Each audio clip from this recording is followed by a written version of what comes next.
então, para falar sobre o poder do Machine Learning para a gestão de receitas a partir do comportamento dos clientes.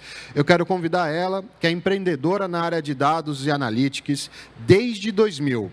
Anteriormente, consolidou sua carreira como executiva em grandes empresas, apaixonada por dados aplicados às decisões de negócios, PhD em métodos quantitativos pela FEA USP, mestre em marketing pela GV e contadora pela FEA USP, Cláudia Nogueira, CEO da Oficina de Valor. Salva de palmas. Obrigada. Obrigado, Cláudia. Obrigada. Bom, pessoal...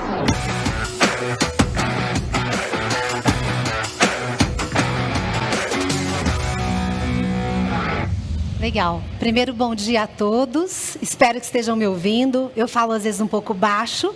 Vou tentar elevar um pouquinho a minha voz para que vocês possam me ouvir. A Oficina de Valor, ela trabalha no meio aí de dois grupos de heróis, né?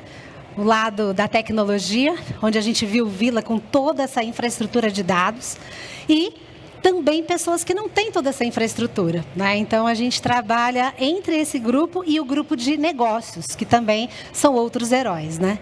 E, às vezes, essas coisas não se falam muito, e o nosso trabalho é muito juntar esses dois lados.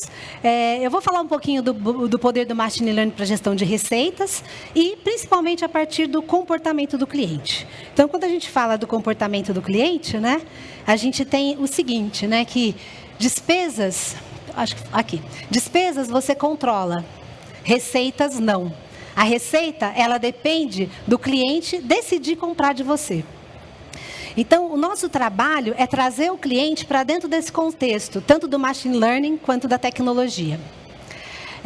Quando a gente olha aqui para o que a gente vai falar hoje, né? Então é legal colocar que a gente vai abordar tanto essa parte de gestão de receitas, né, a partir desse comportamento do cliente, com foco no curto prazo. Porque muitas vezes a receita, a gente precisa que ela esteja resolvida no curto prazo para que o longo prazo possa acontecer. O que a gente não vai abordar aqui? Precificação dinâmica, e esses são outros temas muito importantes para outras pesquisas. E a nossa abordagem, ela pode ser aplicada tanto em loja física quanto em loja virtual, no e-commerce. Aqui a gente sempre tem esse gráfico, né, que é um gráfico que é assustador para a maioria das empresas, e a gestão de receitas muitas vezes acontece por ela. Você tem a estimativa, você tem o projetado, e nessa diferença entre o que é estimado e o que é projetado, a gente tem aqui um gráfico que leva uma maior intempestividade. Então, quando isso acontece, as empresas saem desesperadas procurando uma solução, não necessariamente de uma forma organizada ou estruturada. É o que a gente chama de o gráfico barata voa, né? Então, sai todo mundo tentando buscar uma solução para a questão das receitas. Então, você chega como consultor e fala, poxa, vamos conversar sobre esse assunto? Não, agora a gente não pode, as receitas caíram, sai todo mundo desesperado, cada um para um lado, tentando resolver. Então, muitas pessoas são convocadas, ideias vão surgir de todos os lados, né? Mas como que se faz para você aproximar essas questões? Então, a gente costuma, então, abrir um parênteses aí, né? Então, para abrir esse parênteses, a gente pensa em duas coisas. Tem um lado que é o tácito, que é hipotético, pessoal, subjetivo, está na cabeça das pessoas. E do outro lado, tem o explícito, né? No explícito, o que a gente tem? Armazenamento, recuperação, compilação, assegurar a relevância desse dado. E como que a gente aproxima esses dois lados, né? A nossa forma de aproximar esses dois lados é através de modelos de machine learning. Então, o modelo de machine learning, ele não pode ser uma coisa separada dentro da organização. Ele faz parte de um contexto decisório. Então, isso é muito importante, porque modelo, o que ele é? É uma simplificação da realidade. Ele revela fatos novos. Ele faz com que as pessoas conversem sobre os dados. E é esse o caminho e o entendimento que nós temos para esse assunto. Quando a gente fala em modelo, né, você pensa em quê? Né? Modelos hoje, né? Então, quando eu falo modelos, e a gente está falando de modelagem de dados, aqui modelo é no sinônimo de modelos para machine learning, ok? E quando você fala em modelo de dados, você pensa em ciência de dados. Então, essa palavra, ela vem evoluindo. Hoje se fala muito em cientista de dados. Mas o que a gente percebe, né? Que às vezes você tem pouca ciência e muitos dados. Né? Então, como você compatibiliza essas questões? E por que pouca ciência? Né? Porque a ciência de dados ela é confundida com tecnicismo. Então, deixa o tecnicismo um pouco de lado, né? E vamos pensar no negócio, na necessidade, no problema que eu tenho para resolver, numa pergunta que eu preciso usar dados para agir melhor e ter melhores resultados. Quando você fala de ciência, você pensa em hipótese, você pensa em método, validação, intenção, otimismo, porque a ciência ela é muito otimista. Então, quando você parte para um modelo de machine learning, você parte de uma forma muito otimista e você muitas vezes tem uma oportunidade ali de organizar os dados e devolver, por exemplo, às equipes lá do Vila, toda uma série de demandas e estruturações de dados que nem muitas vezes estavam pensadas. Então, é uma forma, é uma via de mão dupla. Então, a gente sempre fala que a pessoa de ciência de dados, tem até um autor que fala que são o Purple People. Purple People são pessoas que trabalham em negócio e trabalham também em tecnologia. E dados, né? Eles são muitos mesmos, né? Então, é assustador, né? Quando a gente olha ali toda aquela estrutura de dados, tudo que as pessoas precisam saber, aprender, como que aquilo é estruturado, como aquilo é organizado, como eu tenho a relevância daquela informação. E aí, a gente sabe que esse trabalho é 80% nada glamouroso. Então, eu falo, poxa, eu quero ser cientista de dados, eu vou protagonizar, eu vou fazer isso, vou fazer aquilo. Bom, se prepare. Cientista de dados não tem glamour, né?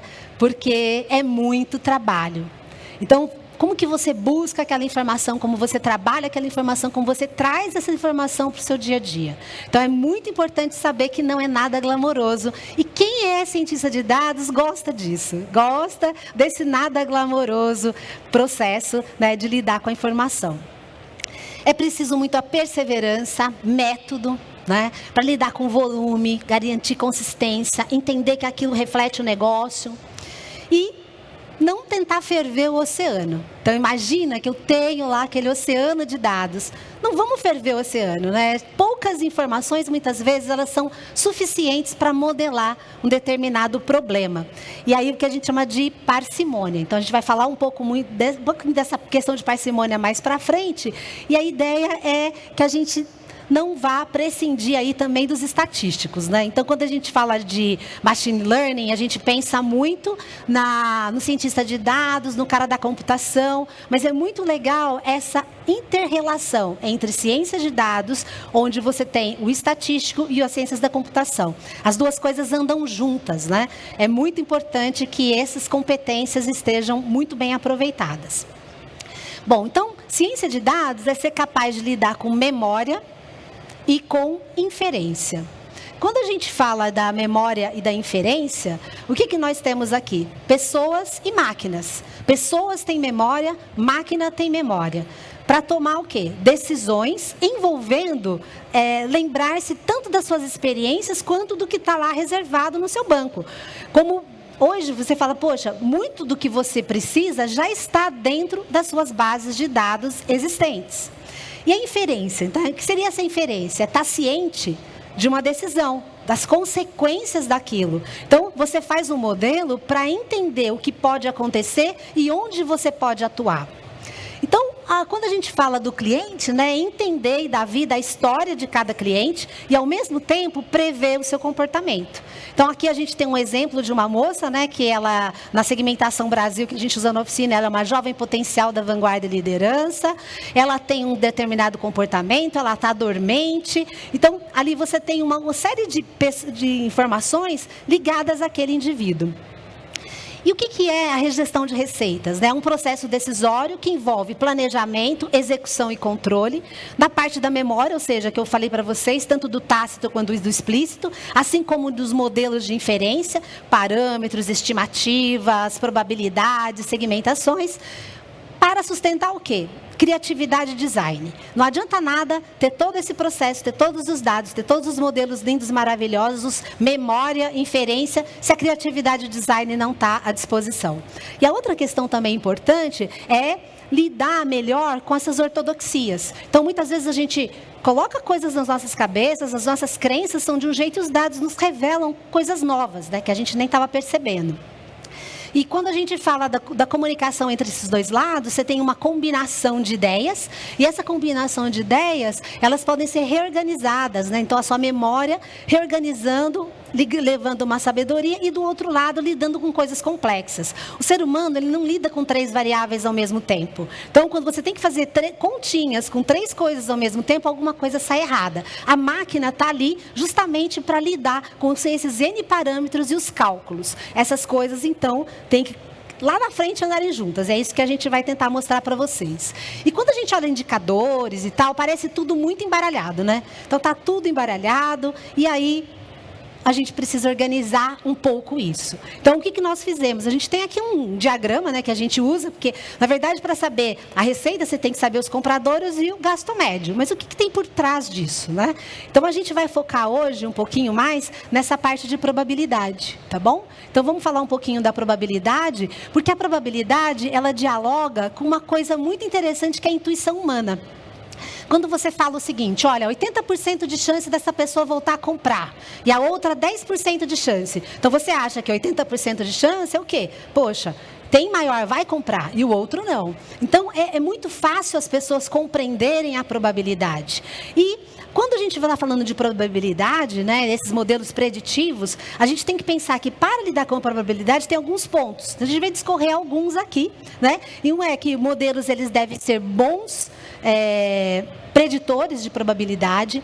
Esses modelos devem ser preferencialmente transparentes. Eu preciso saber o que é que está acontecendo naquele modelo. Os modelos eles devem acompanhar, né? A gente deve acompanhar o que está acontecendo nos modelos. Eles devem ser monitorados porque eles degringolam no tempo.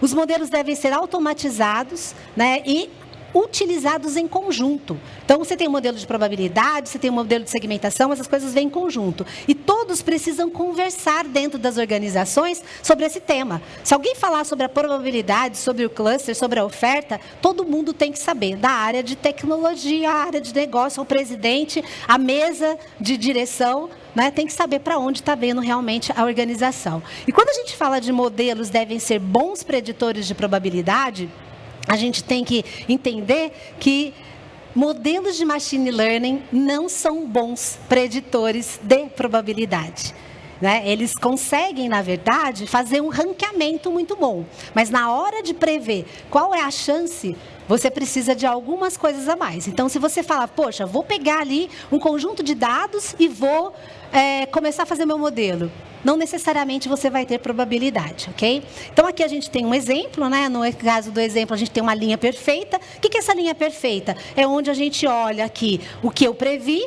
versus o que aconteceu. E alguns tipos de metodologia. Então, a gente tem desde a regressão logística até o random forest, né? Então, algumas acertam mais, outras menos. Navy Base dá umas navegadas, a gente até nem gosta muito de usar essa tecnologia. E aí, você verifica que os modelos vão precisar de muita adaptação para poder dar resultado. E aqui um exemplo do que a gente persegue, né? Então, a gente tem que perseguir modelos de probabilidade que realmente reflitam uma realidade. Senão, a estimativa de receita vai sair errada. Então, mais do que a gente se preocupar com a técnica em si, ela é importante, né? Algumas técnicas superiores, não, é importar-se com os dados. Os dados têm que estar contando grande parte daquela verdade.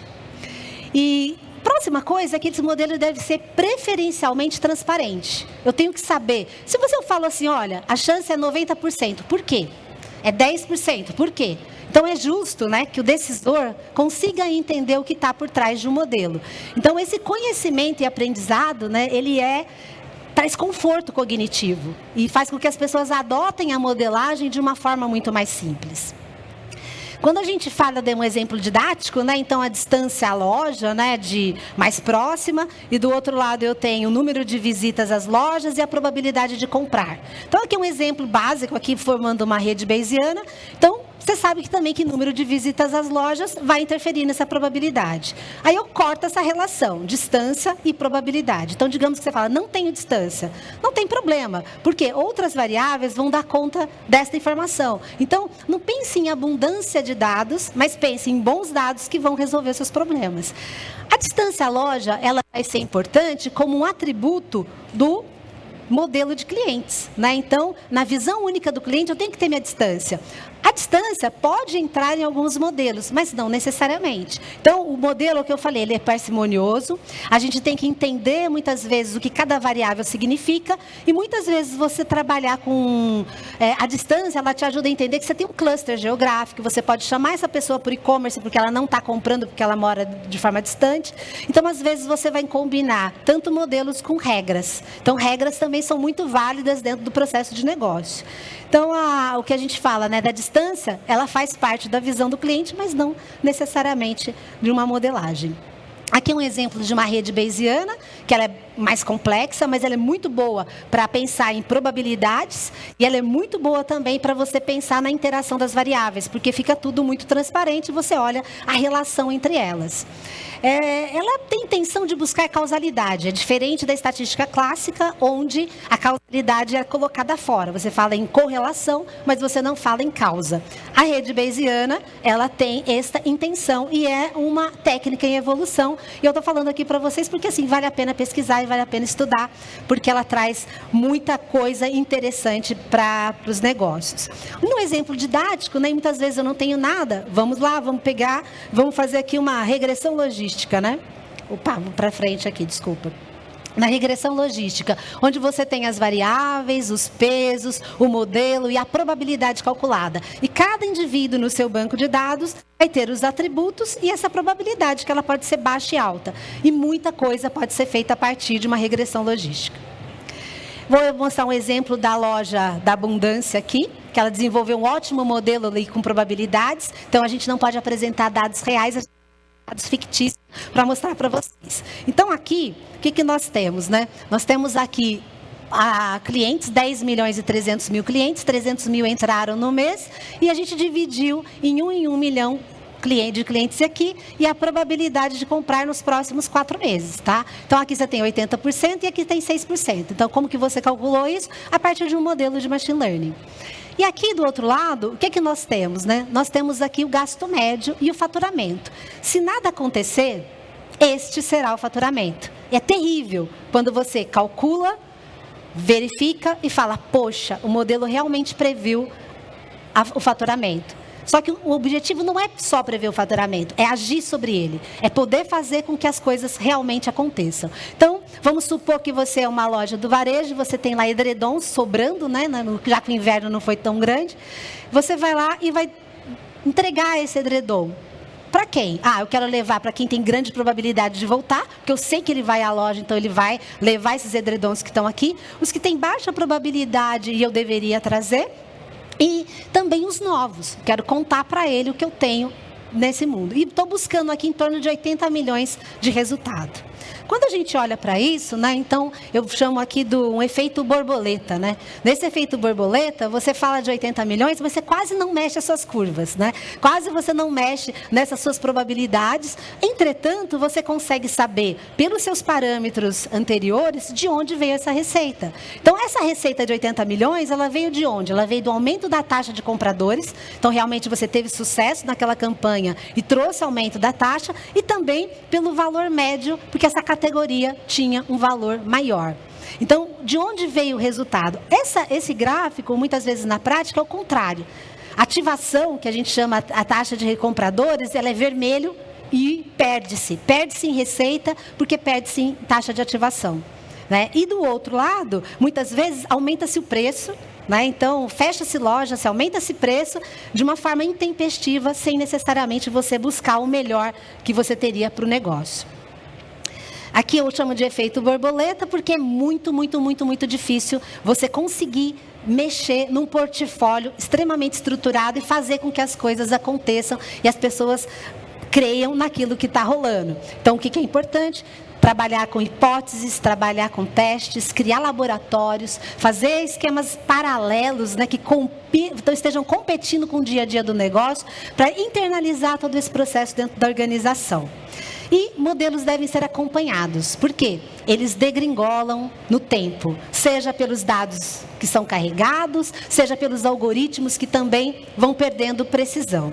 Então, aqui, um exemplo, né, de métrica de classificação, onde você tem duas populações, as que compram e que não compram, e você busca sempre o quê? Essa separação, né? Você quer saber os verdadeiros positivos, evitar os falsos negativos, e aqui você tem uma curva chamada ROC. O que é essa curva ROC? Ela vai mostrar para você se o seu modelo é um bom modelo ou não. Tem pessoas que ficam desesperadas pela curva ROC, mas não necessariamente a curva ROC vai ser a melhor curva ROC, é o melhor modelo, porque você tem que olhar os dados, os parâmetros, o negócio. Então, nem sempre um bom modelo de cara vai ser o melhor modelo. Aqui um exemplo, né? O que é uma curva ROC boa? A ROC é a área under ROC, né? Então, a área embaixo dessa curva. Quando você olha esse número 0,84, né? Compilando ali algumas literaturas, você tem que, se o modelo está entre 0,80 e 0,90, ele tem uma excelente discriminação. O que é uma excelente discriminação? Eu posso usar esse modelo no meu dia a dia, né? E nem sempre, é o que eu falei, essa ROC é tudo. Às vezes você faz um hackathon, né? Todo mundo está olhando as métricas ali, mas não está vendo necessariamente o que está por trás. E por isso que os modelos têm que ser transparentes. Aqui é um exemplo também que como o modelo perde valor no tempo. Então, você tem que ter equipes que fazem modelos e equipes acompanhando aquele modelo todo dia. Toda semana, todo mês. Por quê? Cargas de dados acontecem de forma errada. Então, aqui é um exemplo, né? Que estava tudo indo muito bem, mas tem lá um determinado mês, ó, que degringolou. Mas por que essa estimativa degringolou? Os dados foram carregados de uma forma errada. Isso é uma coisa muito comum. Daí a importância da robustez, do que eu falo, do que está embaixo do iceberg, que muitas vezes a gente não vê, e que as equipes de tecnologia têm que trabalhar de uma forma muito correta para que o dado chegue lá na ponta do iceberg de uma forma adequada. E os modelos, eles devem ser automatizados e utilizados em conjunto. O que é um modelo utilizado em conjunto? Então, você tem um modelo de probabilidade, que ele vai dizer o quê? Quem abordar. Modelo de segmentação, como eu vou abordar. Do modelo de oferta, o que eu vou oferecer.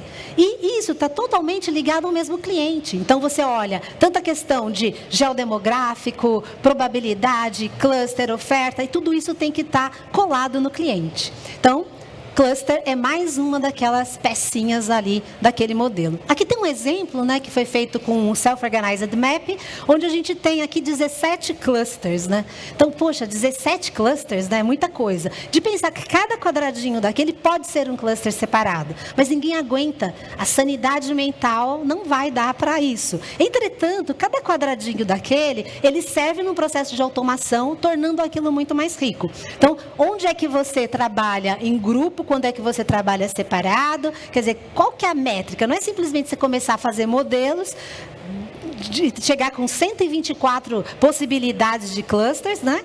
E aí começar a analisar. Poxa, o que é esse cluster 1 aqui? É o cluster que compra uma categoria, da onde cerveja sem álcool, né? Vamos pensar assim. Cerveja sem álcool, nossa, é o que o diferencia, né? Então, ali você vai ter o cliente separado.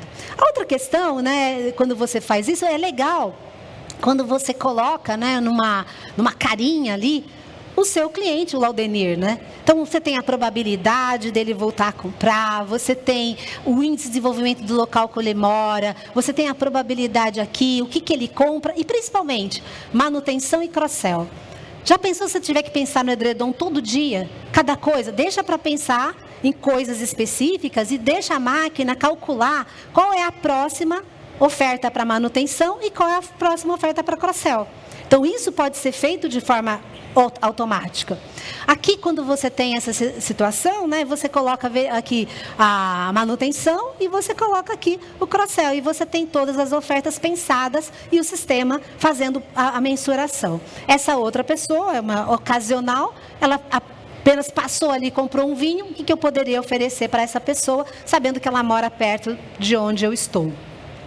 Então, a ideia é que a gente possa planejar a partir desses parâmetros já muito mais condensados, imagina quanta informação que estava lá no Data Lake foi necessário para construir aquelas 6 pedacinhos ali de cima, né? Ou aquele gráfico que você tem ali com a personalização, onde cada indivíduo recebe uma URL específica no site. E como que você mensura isso? Qual o resultado que isso vai trazer? Isso tem que estar muito fácil para a equipe de negócios poder realmente absorver.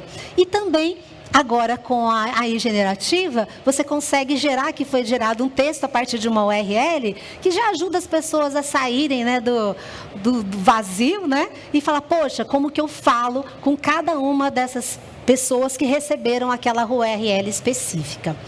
A ideia aqui, na verdade, né, quando a gente fala de segmentações e probabilidades, ela deve estar na conversa de todos, né?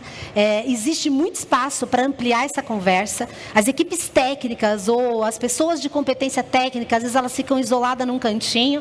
Na hora do vamos ver, vendas está caindo, pega o pessoal mais tácito, hipotético, o pessoal subjetivo. E onde está o espaço seguro da discussão que traz a informação para o dia a dia do negócio?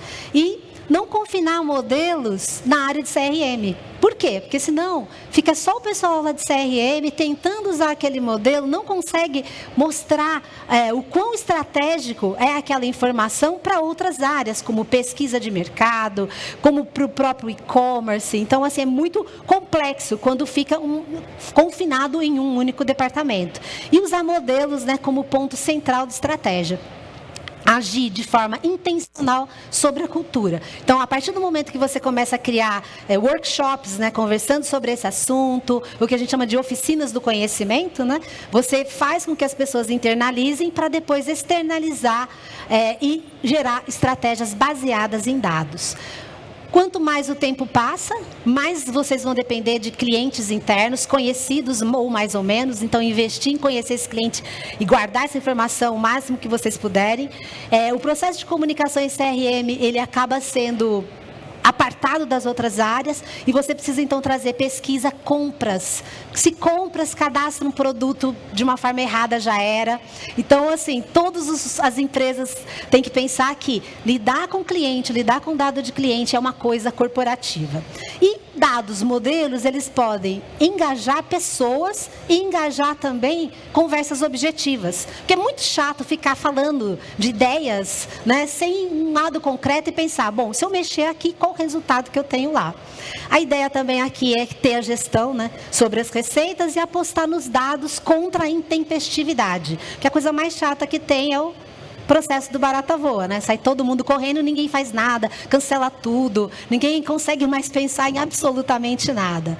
E a gente tem aqui roadmap. Nesse roadmap a gente acredita que em 6 meses vocês conseguem ter uma coisa muito legal, trabalhando tecnologia e trabalhando juntamente com as equipes de negócio. Então essas coisas têm que andar em conjunto e dá para fazer muita coisa bacana em 6 meses, né? E, gente, corri bastante, muito obrigada pela atenção de vocês e estou à disposição para perguntas, tá bom? Obrigada. Um som, obrigado. Obrigado, Cláudia. Abrir para perguntas, pessoal. Senão eu tenho um monte para fazer para a Cláudia. Aqui, desse lado. Cláudia, do meu lado, né? Sim. A gente estava conversando. Você conversa bastante sobre desatualização de modelo, né? Modelo desatualiza, né? E outra coisa que você comentou que eu acho extremamente importante é não deixar só na área de CRM, né? Eu tive experiência muito de desenvolver modelos como esse e compras ou time de categoria, às vezes, falar, gente, você está com tanto conhecimento sobre produto e não está chegando ali do lado. Pensando organizacionalmente na empresa, quem que é a pessoa que deveria organizar isso? É mais o time de dados? É mais o time próprio de CRM? É alguém de gestão?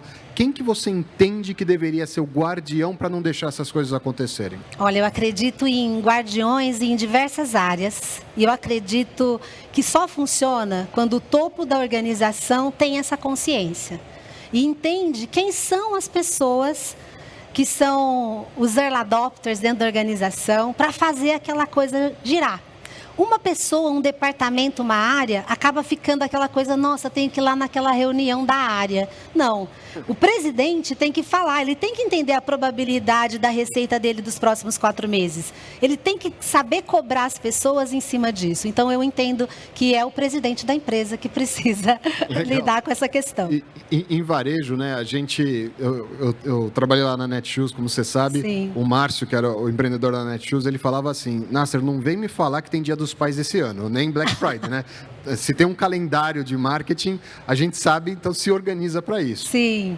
Então, da mesma maneira que a gente sabe em varejo que tem datas marcadas e tudo mais, você estava conversando um pouco aqui, os dados, essa organização de dados, proprietários nossos, de tudo isso que acontece, eu queria que você falasse um pouco do valor disso versus o que a gente se preocupa muitas vezes com dado de mídia, dado terceiro, Sim. porque no final do dia a gente vai ter o Arthur do Carrefour, ele vai dar um pouco mais essa visão de analytics olhando o dado terceiro também. Sim. Mas essa riqueza do dado proprietário, às vezes...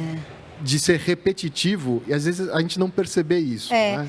Eu acho que a gente está no momento, né, de falar em sustentabilidade, né, reciclagem, e uma coisa mais maravilhosa para se reciclar é um dado. Né? Então, você trabalhar o dado usando o que você já tem dentro de casa e pensasse assim, quanto investimento eu já fiz aqui? Pensa do ponto de vista só dessa reutilização e da relevância. Às vezes você vai abordar um cliente lá fora, gastando um absurdo, e ele já está dentro dessa casa, você sabe o comportamento, inclusive você sabe que ele vai voltar à loja com 90% de chance. Então, peraí, por que você não usa essa informação? A gente fala de jornada do cliente, e só que para nessa equação, né? Para na equação. Esquece de falar do restante. Esquece do restante. E a outra questão, quando você pega essa informação e você tem... ofertas, né? E você planeja todas essas ofertas para os clientes, fala, essa aqui seria a situação ideal para cada um. E aí você pega a área de compras e fala, vamos olhar isso agora, o que a gente ofereceria mais? Então, olha, é isso aqui, ó, as pessoas deveriam estar comprando mais esse tipo de produto, é o feijão, é o arroz, né? Qual que é isso por loja? Qual é o comportamento de cada loja? Então, a mesma informação que você usa para analisar cliente, você vai analisar a loja, você vai analisar o departamento, você vai conseguir dar vida àquela informação de outra forma, inclusive até para organizar o seu espaço físico. E uma última coisa que eu queria que você comentasse um pouco a gente esquece que existe sim uma previsibilidade do cliente comprar. Sim. E a gente acaba saindo fazer promoção de qualquer jeito, né? Sim. Quando, na verdade, a ação promocional ela deveria ser focada em mudar um comportamento do cliente. Perfeito. Né? Conta um pouco sobre esse conceito que eu acho que é super poderoso. Então, muitas vezes, hoje a gente fala muito em cashback, né? Então, espero que as empresas de cashback não fiquem chateadas comigo. Mas quando você fala de cashback, o cara está ali comprando. Você sabe qual é a chance? Comprar, né? Já está ali comprando. Você sabe qual é a chance dele voltar a comprar em 100 dias? Então, só vai fazer o cashback se você souber esse número. Por quê? Porque você vai querer algo a mais. E não, né? Você vai jogar sua base para fora, seu comportamento, uma série de informações. E aí? E fora isso, você não vai ter resultado. Por quê? Porque você deu cashback, porque é mais uma coisa que está todo mundo fazendo. Então, quando você conhece as suas chances, você conhece profundamente o seu portfólio, você toma decisões extremamente mais assertivas. Ou se você vai resolver que você vai fazer porque está na moda, é uma decisão. E não uma coisa intempestiva que vem de fora para dentro da organização. Cláudia, muito obrigado, pessoal. Salva de palmas. Obrigada a vocês.